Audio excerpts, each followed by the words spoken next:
자, 이번에는 예외 처리를 한번 해보도록 하겠습니다. 예외 처리에 대해서 예전에 이제 한번 배웠죠? 기억나실 거예요. 자, 그러면 지금 문제가 뭐라고요? 그러니까 여러분들이 디테일만 입력하면 이제 안 된다는 거예요. 그러니까 우리가 지금 입력을 했을 때 id 값이 무조건, 그러니까 요 파람스 get 했을 때 id가 무조건 있을 거라고 지금 생각을 한 거잖아요. 그죠? 그러면 사실 먼저 성급하게 뒤져보는 게 아니라 어떻게 해줘야겠어요? 만약에 자, 파람스는 맵이죠. 그죠? 맵이에요. 그러면 자, contains key라는 게 있다 했어요. contain이 뭐죠? 포함이에요. 포함. 키. 내가 id라는 키가 있는지라는 걸 물어봐야겠죠. 그죠? 그러니까 일단은 있냐 없냐를 물어봐야겠죠. 근데 그게 false다라는 건 뭐예요?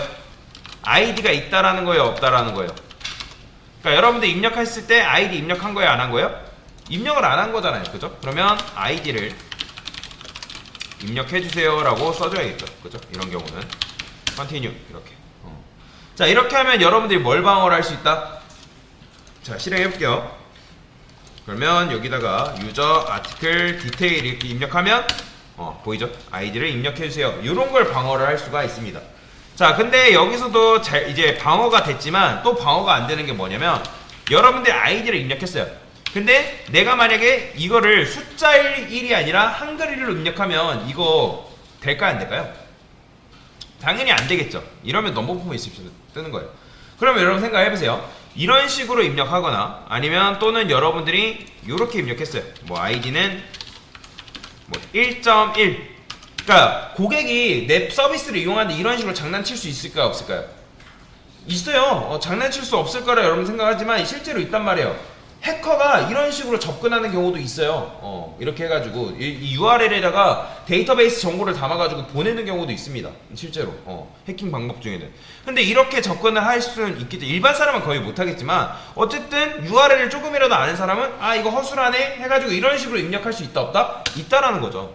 그러면 어쨌든 제대로 되진 않지만 우리가 원하는 대로 흘러가는 건 아니라는 거죠. 그러면 여러분 생각해보세요. 이게 고객이 이렇게 입력했을 때 자기 손해긴 해요. 자기 손해긴 하지만 이게 정수 형태가 아니다 또는 숫자 형태가 아니다 라고 입력하는 게 좋지 않겠어요? 그쵸? 그냥 당연히 프로그램 터져가지고 고객이 이거 문제야는데요 우리 찾기 전에 문제 났는데요 라고 해가지고 우리한테 피드백 하기 전에 우리가 그 문제를 사전에 차단하는 게 좋겠죠. 그죠? 그래서 이런 식으로 테스트라는 게 굉장히 중요합니다. 테스트를 안 하게 되면 도대체 어떤 문제가 일어나는지 모를 수 있잖아요. 그죠? 근데 자, 우리한테 기회가 있습니다. 자, 어떻게 쓸 수 있냐? 자, 여기다가 바로 쓸 수 있는 게 try catch라는 게 있어요. try catch. 자, try catch하고 자, 근데 이거를 제가 여기다가 이렇게 넣어 볼게요. 그 다음에 어떤 거 지금 뜨는 게 넘버폼의 인서션이죠. 그렇죠? 넘버폼의 인서션 캐치. 얘를 잡아주는 거예요. 자, 이렇게 하면 뭐예요? 자, 여러분들이 여기서 이제 실행하다가 문제없이 실행하면 캐치가 당연히 실행이 안 되는 거고. 근데 만약에 실행하다가 문제가 일어났어요.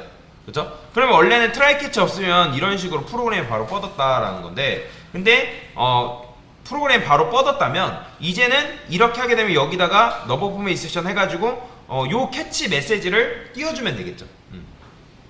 그러니까 어떻게 해주면 되는 거예요? 여기다가 뭐 올바른 값이 아니다 뭐 이런 식으로 써줄 수 있겠죠. 예를 들어서 id가 정수 id를 정수 형태로 입력해주세요 라고 이렇게 써줄 수 있단 말이에요.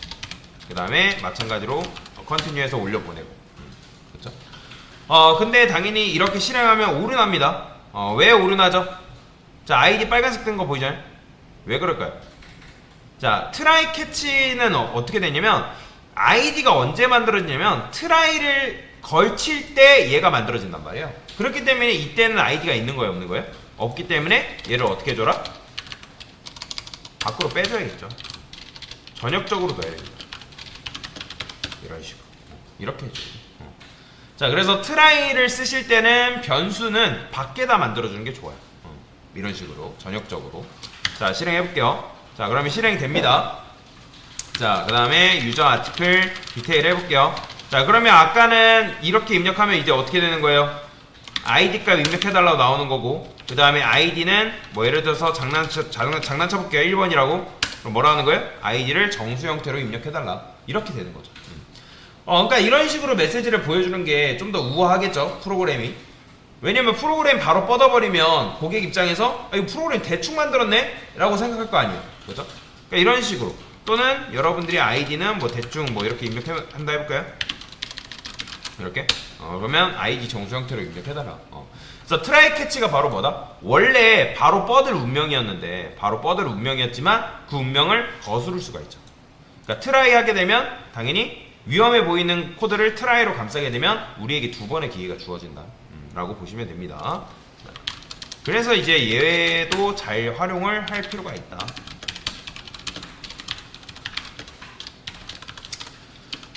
입력된 id에 대해서 이런 걸 유효성 체크라고 합니다.